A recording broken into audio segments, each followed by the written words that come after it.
In 1995, the world was introduced to the first ever computer animated movie, Toy Story. This movie was a huge game changer for the realm of animation, at a time when most companies were either trying to be like Ren and Stimpy, or were trying to be like Disney, and decided to go the direction of being a musical. Toy Story single-handedly changed the animation landscape forever, to where the animated movies that you'd see today, like Finding Nemo, Soul, and Inside Out, wouldn't have existed or would have turned out to be extremely different if it wasn't for this movie. And for very good reason too. This movie is fun, funny, has a very memorable cast of characters, and while the animation is definitely dated, it does get a pass as it was only the first computer animated movie ever created, paving the way for much better films in the future. However, just because something is an influence, that doesn't mean that it wasn't done before. Case in point, the subject of today's review, Raggedy Ann and Andy: A Musical Adventure. This film was directed by Richard Williams. Well, I say directed loosely because the film had another director before Richard Williams, but he was feeling majorly ill and passed away during the production. You may know Richard Williams as the animation director on Who Framed Roger Rabbit, as well as the one who made finishing The Thief and the Cobbler his life's goal, but that'll be a subject for another review. Though he ended up getting kicked off of the project for the same reason as The Thief and the Cobbler, because his perfectionism ended up getting the better of him. But wait, you might ask, why did I basically talk about Toy Story and its influences before transitioning into talking about this movie? Well, that's actually a good talking point to start with. Raggedy Ann and Andy: A Musical Adventure has a lot of significances in the realm of animation, in spite of the movie not doing so well. And this even goes into the plot of the movie,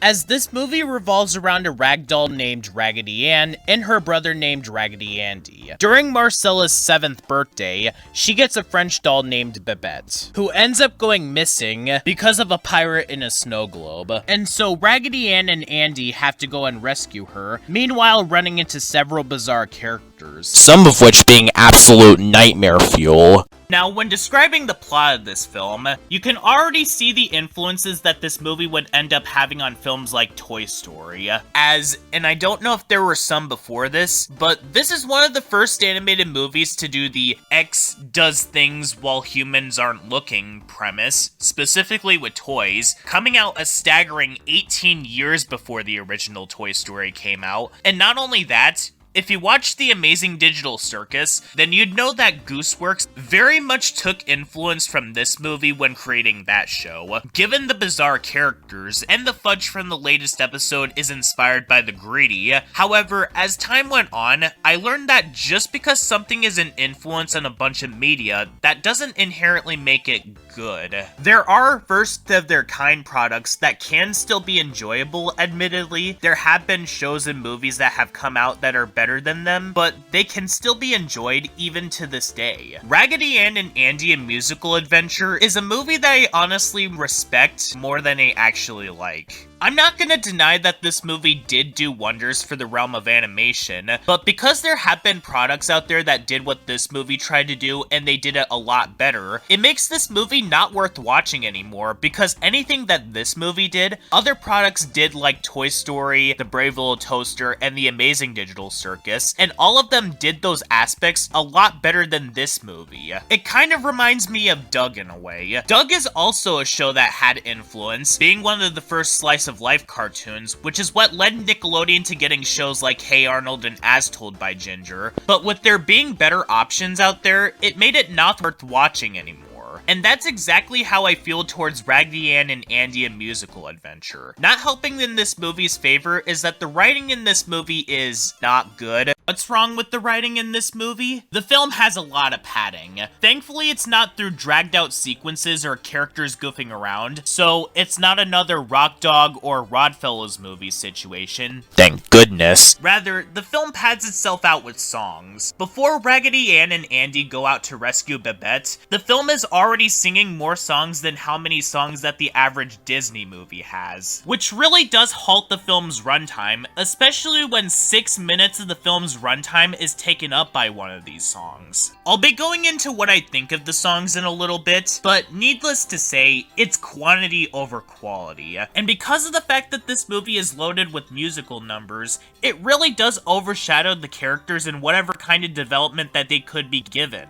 And the thing is, I could have seen these characters working just fine, and you know, since Raggedy Ann and Andy at the beginning of the film were basically talking about how they want to do something, this could have been a chance for them to fulfill their wants and needs. But the movie is so hyper-focused on some of the most insane characters that you could put into a movie, to the point where it gives them very little room to actually develop. Raggedy Ann and Andy themselves on paper do seem like cookie-cutter protagonists, with Andy being the more tough and stern one, while Ann is the more kind one, but you can make these kinds of characters work. Gravity Falls did this just fine with Dipper and Mabel. However, Raggedy Ann and Andy get so little focus in this movie, to the point where they became one-dimensional as a result. And yeah, that's the other issue with the writing in this movie. Out of context, this is one of the most insane animated movies that I've ever seen, purely because of the fact that it's the definition of a film that throws something at the wall to see what sticks, making this movie absolutely mesmerizing, which is why I put this movie above Little Nemo Adventures in Slumberland and Rock Dog. But in context, this movie raises so many questions about how its world building works. As stated earlier, this is one of the first animated movies that involves toys being brought to life, predating Toy Story. However, at no point does the movie ever stop to realize if they're throwing in elements that are too absurd for reality. Like, there's just an entire lake filled with taffy in the middle of the forest, and nobody in the real world is doing anything about it. And the proportions on the toys in the real world versus the proportions in the animated world just don't work, because the ship that the captain resides in is not that big. It's actually very small, in fact. So there's no way that Babette or the rest of the characters can fit onto that ship. And because of the fact that this movie has live action parts and animated parts, it just makes the movie feel incredibly disconnected, to the point where we don't know what the toys were actually doing this whole time, due to the ending, where, spoilers, the movie shows us a wide shot of Marcella's backyard and implies that the characters were not actually in the ocean, they were in a pond in the backyard, but this contradicts what the movie shows us, where they imply that they're in the ocean. And the movie doesn't even have an excuse where it was all just a dream, nor was it in their imagination, because the rest of the movie has animated versions of everything that we see in live action. And you're meaning to tell me that Raggedy Ann, Andy, and the rest of the characters didn't acknowledge or notice that they're in the pond in Marcella's backyard? Going back to Toy Story real quick, one key component that makes those movies so special is that in spite of the fact that the movie involves toys being brought to life, those movies acknowledge that the characters were supposed to be toys. And it's fully animated, so that way we know what's real or believable despite being animated. And even the Brave Little Toaster, which came out 10 years after this movie, knew how to make what it throws in believable, in spite of how insane and bizarre that movie is as well. Raggedy Ann and Andy: A Musical Adventure just does whatever it wants, with no consideration on what's real and what isn't.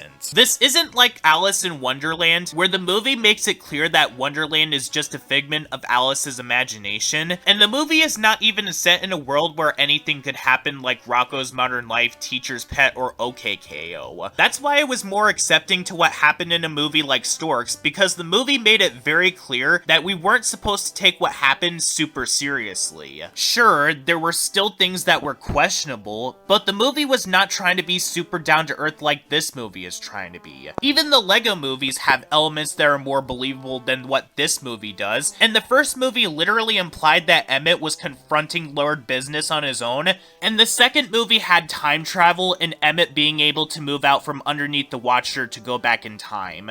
Moving on from the writing real quick, and on to the animation. To be honest, the animation is good, but at the same time, it has a lot of problems. My problem with the animation in this movie is not so much the fact that the film is ugly, so we at least don't have another Lewis in the Aliens on our hands. The animation in this movie fluctuates a lot in terms of its quality. Sometimes the movie would look crystal clear and visually interesting, then suddenly the movie would look so blurry and have have a lot of black spots over it, to the point where it honestly feels like the film's original footage deteriorated over time. Then there are sequences that are downright unfinished or look like a precursor to a Klasky Csupo cartoon, and I think I know the explanation as to why that might be. After the original director was no longer in commission, Richard Williams came into production and had his perfectionism get the best of him once again, to the point where the film was delayed from its original December 1976 release to April of the following year. That's why there are several sequences in this movie that are either set in pitch black nothingness, or why the film got very rough near the end. Just like The Thief and the Cobbler, the budget was getting way too big, and there were so many delays that Richard Williams got kicked off the project. Though The Thief and the Cobbler is a story for another video. The animation got rough, especially near the end of the movie, where it got strangely choppy, sketchy, and drastically different from the rest of the film, to the point where it honestly felt like I was watching a Klasky Csupo cartoon. And there are other parts of the film where characters drastically change or look very odd,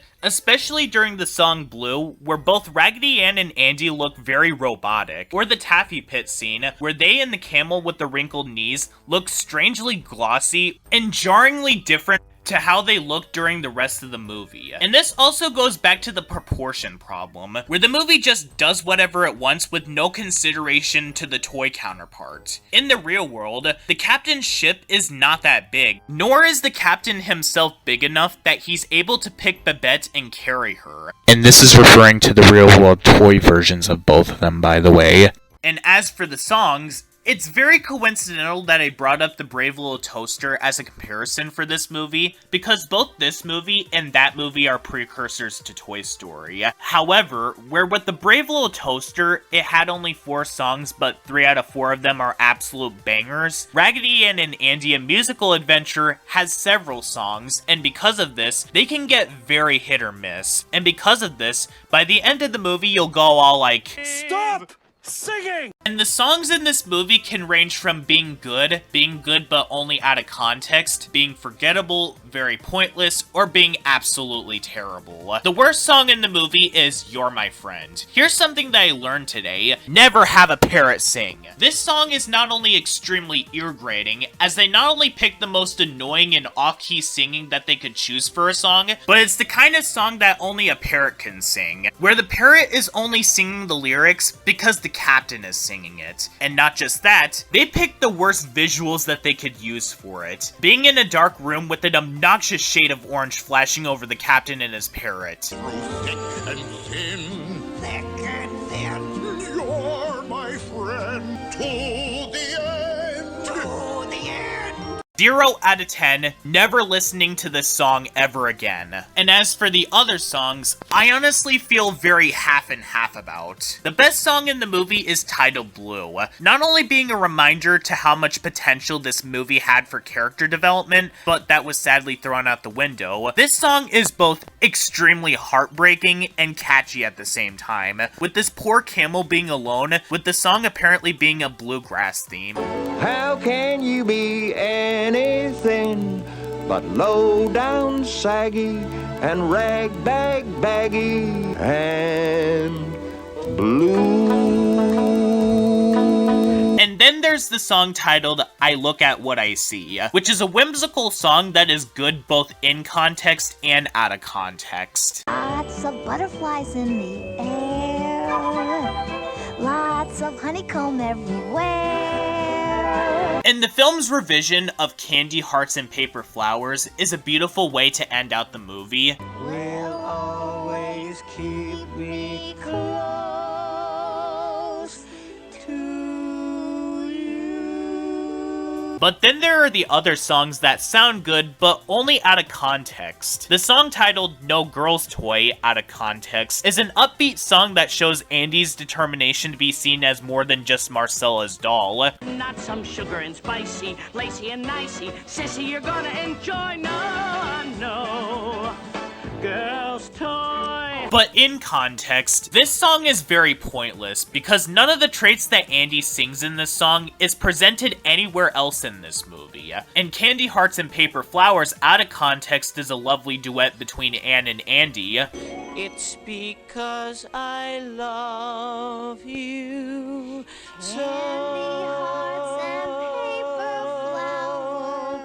But in context, this song presents some very questionable implications between the main characters, where it sounds like they're saying that they love each other romantically. But, both of them are supposed to be siblings, making this song more questionable with the context of Andy saying throughout the movie that Anne is his sister. Other songs are just kind of forgettable or are just there, like I'm Just a Ragdolly or Without a Sweetheart.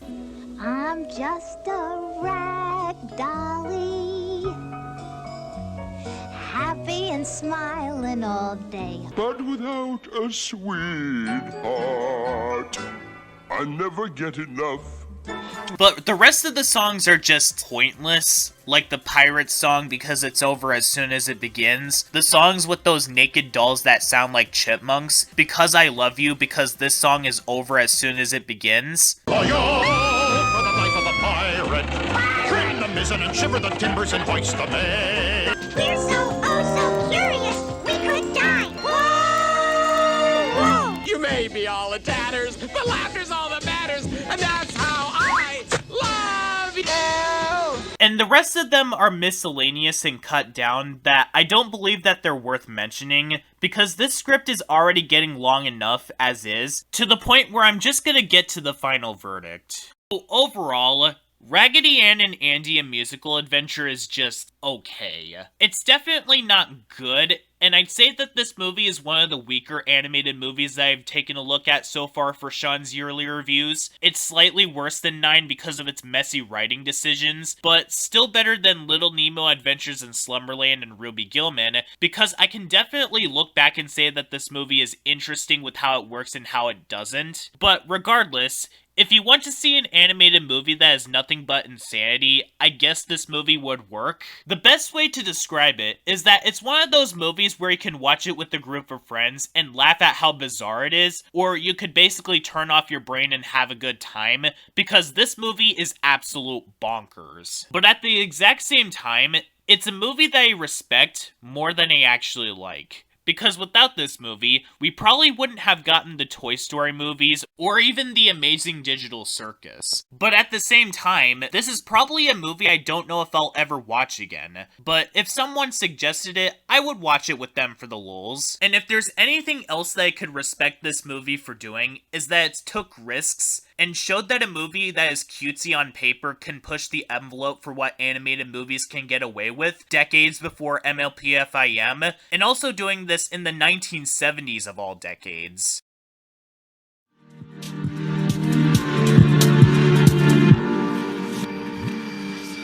Everything I